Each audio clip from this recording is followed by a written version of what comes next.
मोठ्या संख्येने तुमच्या सोबत कार्यकर्त्यांनी शिवसेना पक्षामध्ये प्रवेश केलेला आहे, काय सांगाल मग, काय भूमिका? या जिल्ह्याचे पालकमंत्री आदरणीय संजयजी शिरसाट साहेब तसेच समाज कल्याण मंत्रीपद हे सुद्धा त्यांच्याकडे आहे.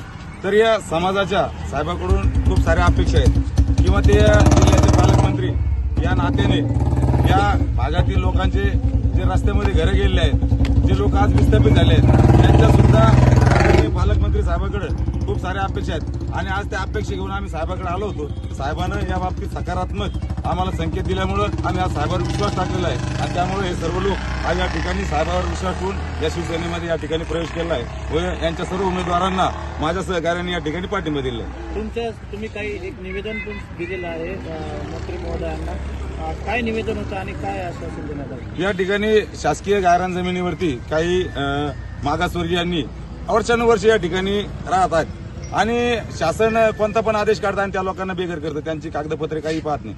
तर मी साहेबांना त्या निवेदनासहित एक GR दिला आहे, जो आता बावनकुळे साहेबांनी काढला होता की बाबा 500 स्क्वेअर फुटापर्यंत ज्या लोकांचे घरं आहेत त्या लोकांचे घरं तुम्ही कायदेशीररित्या नियमित करा.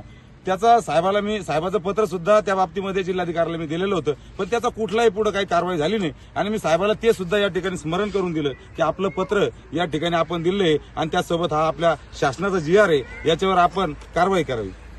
आपली भूमिका काय असणार आहे पुढची भूमिका माझी ह्या लोकांना न्याय मिळवून द्यायचा आहे. त्यासाठी मला ज्या नेत्याकडे जावं लागेल मी त्या ठिकाणी जाईन, ज्या पक्षाकडे जावं लागेल त्या ठिकाणी मी जाईन, मी रस्त्यावरचं आंदोलन करीन, मी कुठले आंदोलन करीन, पण ह्या लोकांना मी म्हणजे त्यांना न्याय मिळवून द्यायशिवाय मी राहणार नाही. सर, आता पालकमंत्र्यांनी तुम्हाला आश्वासन दिलेलं आहे, त्याच्यामध्ये कोणाकडे जाण्याची तुम्हाला आवश्यकता वाटते का?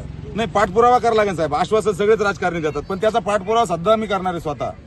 तुम्ही उमेदवारी अर्ज सुद्धा दाखल केला होता, काय कारण तुम्ही उमेदवारी अर्ज मागे घेतला? नाही, मी उमेदवारी अर्ज मागे नाही घेतलेला, मी साहेबाला पाठिंबा दिलाय. उमेदवारी अर्ज मी कुठे मागितले? काल जर मी उमेदवारी अर्ज मागे घेतला असता तर सगळे म्हणले असते यानं पैसे घेतले, आम्ही झाला, हे झालं, ते झालं.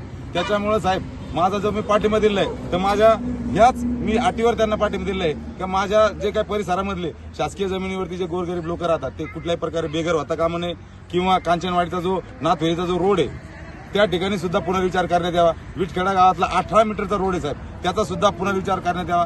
कारण साहेब हे लोक जर उद्या रस्त्यावर आले तर पालक म्हणून जबाबदारी कोणाची आहे? पालकमंत्री साहेबांची. त्याच्यामुळे मी सीधा पालकाकडे आलोय आणि या लोकांच्या मागण्या त्या पालकासमोर मी मांडलेल्या आहेत. धन्यवाद. आपलं नाव सर? गौतम आसाराम सोनवणे.